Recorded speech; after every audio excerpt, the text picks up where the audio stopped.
안녕하세요, 여러분. 오늘은 투자에 실패하는 이유에 대해서 이야기해 보려고 합니다. 투자 공부를 할 때 우린 보통 뭘 하죠? 유튜브 영상을 보고, 책을 보고, 강의를 듣는 경우가 굉장히 많습니다. 여기서 문제가 뭘까요?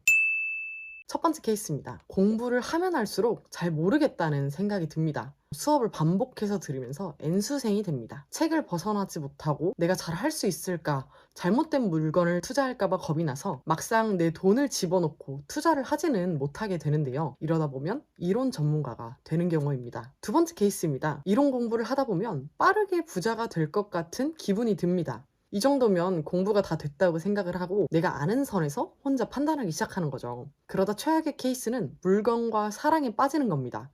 다른 사람이 물건에 대해서 그거 괜찮나? 이렇게 질문을 해도 그 사람 잘 몰라서 그래 라고 함부로 생각을 하는 거죠. 내가 수중에 가진 돈으로 할 수 있는 걸 찾는 경우도 있고요. 그러다 보면 돈이 부족해지니 애매하거나 못난 일을 선택하는 확률이 매우 높습니다. 포모로 인해서 빠르게 잘못된 결정을 하고 상승장에서 나 홀로 하락기를 맞는 거죠. 뒤늦게 후회를 하고 물건을 내놔도 팔리지 않는 경우도 있습니다. 어떻게 이렇게 잘 알까요? 제가 직접 겪었던 이야기이기도 하기 때문입니다. 21년도 이례적이었던 상승장이 있었죠. 26년 지금과 분위기가 비슷했는데요.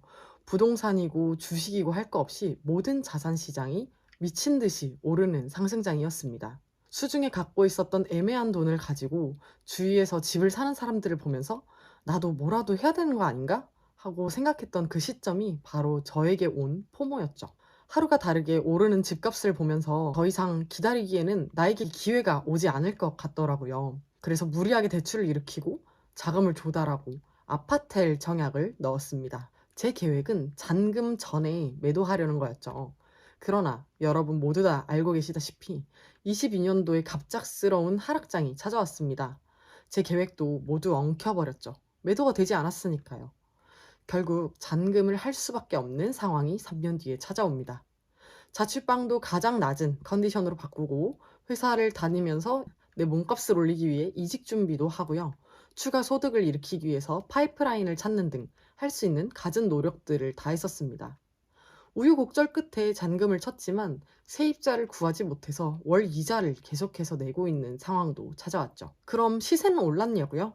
안타깝게도 그렇지 않습니다. 지금도 마이너스 피 매물들이 네이버 부동산에 올라와 있는 상태입니다. 나름대로 열심히 공부도 했는데 저의 패착은 무엇이었을까요? 제가 생각하는 가장 큰 패착은 남들의 성공 스토리만 들여다본 것입니다. 실패에 대해서 얘기해주는 사람도 없었고 나도 관심이 없었죠. 좋다는 것, 돈 벌었다는 이야기에만 귀가 솔깃했었던 거죠. 몇 년이 지난 뒤에야 투자에 대한 복귀를 하면서 무엇을 잘못했는지 깨달을 수 있었죠. 그래서 단순히 정보를 나누는 것보다는 나의 생각을 말로 꺼내는 과정, 그리고 그 생각을 사람들 앞에서 설명을 하는 경험, 내가 투자 아이디어를 구체적으로 말을 하고 나 스스로도 논리를 세워보는 그런 시간, 자료를 만들면서 내가 왜 이걸 투자하려고 하는 건지, 나의 투자 목표는 무엇인지 다시 한번 점검을 하고 또 다른 사람들의 피드백을 들으면서 성공한 사람들은 어떤 얘기를 하는지, 비슷한 케이스에서 실패를 하는 사람들은 무엇을 잘못했었는지 각종 케이스 스터디를 하면서 내 투자 대상, 내 투자 물건을 훨씬 객관적으로 보는 것. 이런 시간들이 강의를 듣거나 책을 읽는 것보다 훨씬 더 중요하다는 것을 깨닫게 되었습니다. 그런데 이런 곳이 없더라고요. 그래서 자리를 만들게 되었습니다.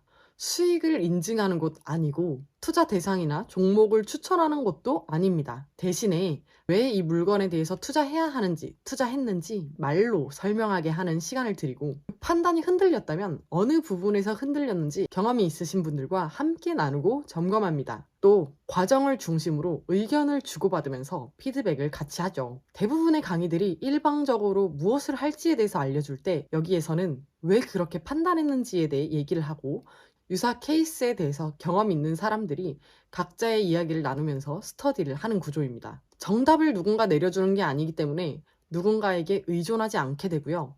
시간이 지날수록 혼자서도 판단할 수 있는 힘이 생기게 됩니다. 우리가 성공을 하려면 어떻게 해야 되죠? 실패를 하지 않으면 됩니다.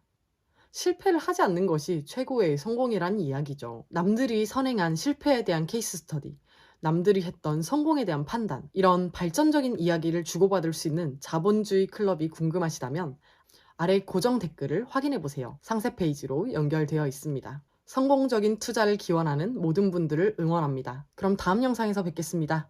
안녕.